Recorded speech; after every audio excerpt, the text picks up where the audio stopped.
bienvenue sur la chaîne Vivre aux Philippines. Le sujet de cette vidéo est les risques climatiques et géophysiques aux Philippines. Des éléments importants à prendre en considération afin de choisir la région où s'installer sur le climat tropical des Philippines, le pays le plus occidental d'Asie du Sud-Est. En dernière partie de vidéo, je présenterai une carte localisant les 4 types de climats présents aux Philippines. L'archipel des Philippines est l'une des régions de la planète les plus exposées aux catastrophes naturelles. C'est le 3e pays le plus touché au monde par les désastres naturels, derrière le Vanuatu et le Tonga, tous deux situés dans l'ouest de l'océan Pacifique Sud. L'archipel des Philippines est constitué d'îles volcaniques. Tout le pays est situé sur une zone d'activité volcanique et sismique majeure, que l'on appelle la ceinture de feu du Pacifique. Cette région, assez étroite qui s'étend en longueur sur 40 000 km, fait le tour de l'océan Pacifique. Cette zone compte près de 75% des volcans émergés de toute la planète. L'archipel des Philippines est soumis aux typhons.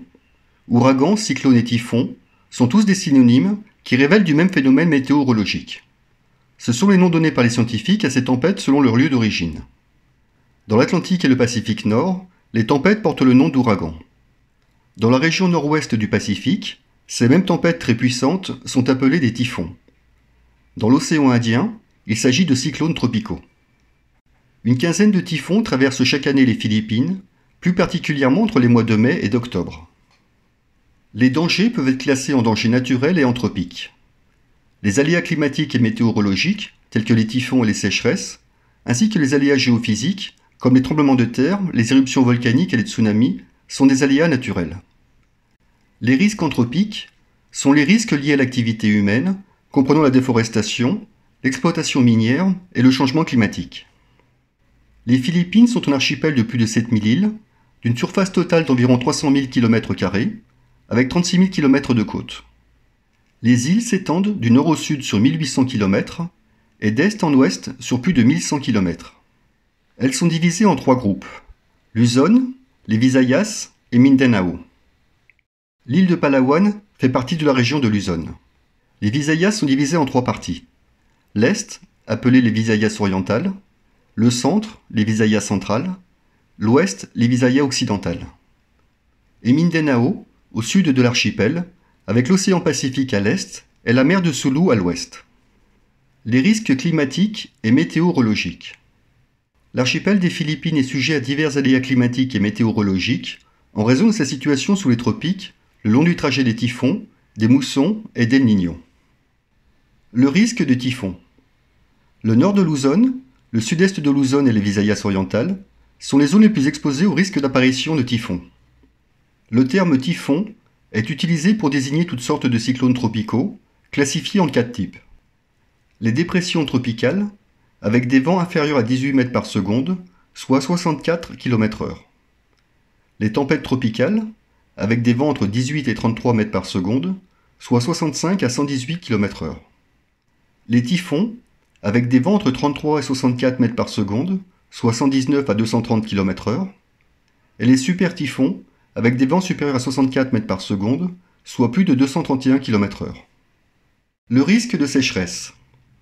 Les zones fortement exposées à la sécheresse induite par El Niño sont le centre et l'ouest de Mindanao. Le risque projeté d'augmentation de la température.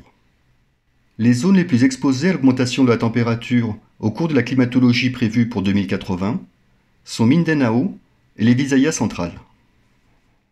Le risque projeté des changements de précipitations. La carte des risques liés au changement des précipitations intègre à la fois la diminution des précipitations pendant la saison sèche et l'augmentation des précipitations pendant la saison des pluies.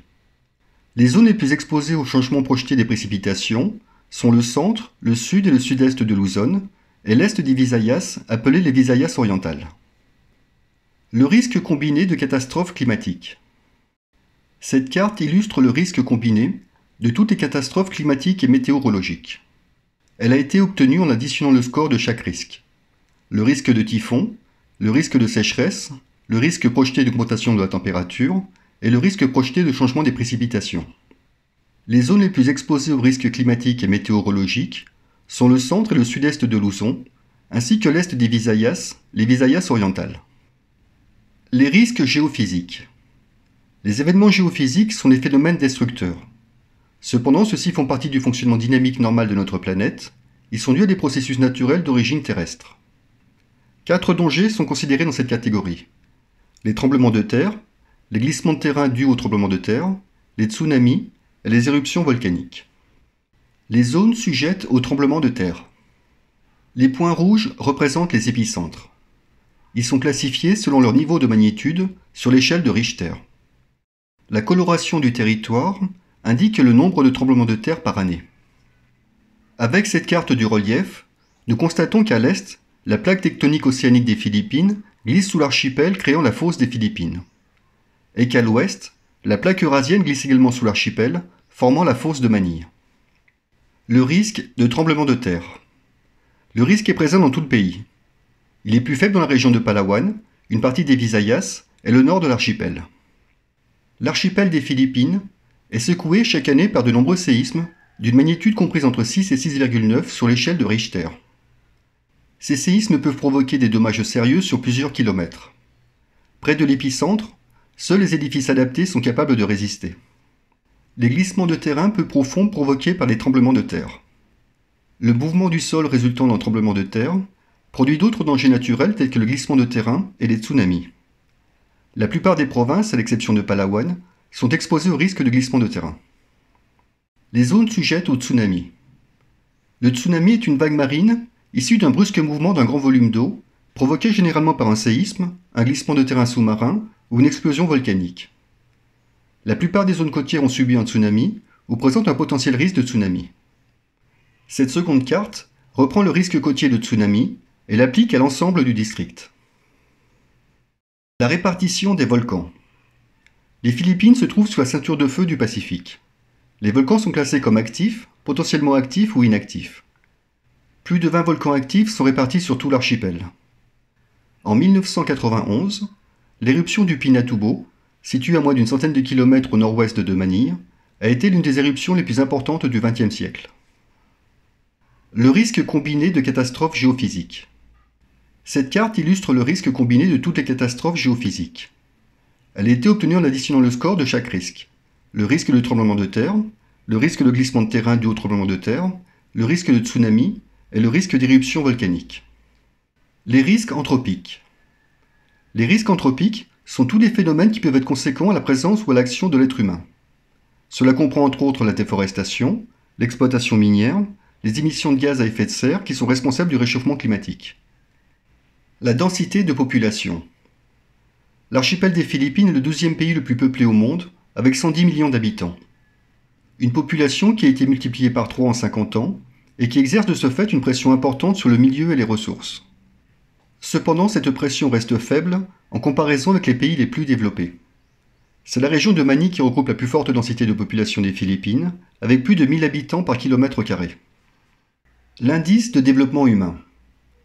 Cet indice englobe les facteurs liés à la santé, l'éducation et l'économie. Les niveaux les plus faibles indiquent les zones de vulnérabilité par manque de structure. La hiérarchie des centres urbains. Certaines régions étant des déserts administratifs, médicaux et commerciaux, cette carte indique la localisation des villes selon leur niveau d'urbanisation. La pression socio-économique. L'augmentation de la population et l'évolution des habitudes de consommation représentent les principaux facteurs de pression exercés sur l'environnement, avec une forte exploitation des ressources naturelles et une dégradation accélérée des sols. Pour terminer, voici une carte représentant les 4 types de climat présents aux Philippines. Le premier type en bleu, avec 2 saisons bien prononcées. La saison sèche de novembre à avril et la saison des pluies le reste de l'année, avec un maximum de précipitations de juin à septembre. Le deuxième type, en vert, n'a pas de saison sèche. Les précipitations sont très prononcées de novembre à avril et modérées le reste de l'année. Le troisième type, en rouge, avec des saisons pas très prononcées. Relativement sec de novembre à avril et pluvieux le reste de l'année. Et le quatrième type, en jaune, avec des précipitations plus ou moins uniformément réparties tout au long de l'année. J'espère que cette vidéo t'a plu. N'oublie pas de t'abonner et d'activer la cloche pour recevoir une notification lors des prochaines publications sur la chaîne Vivre aux Philippines. Un grand merci pour ton soutien et ton encouragement. N'hésite pas à mettre en commentaire les sujets qui t'intéressent. Sur ce, prends soin de toi et à bientôt.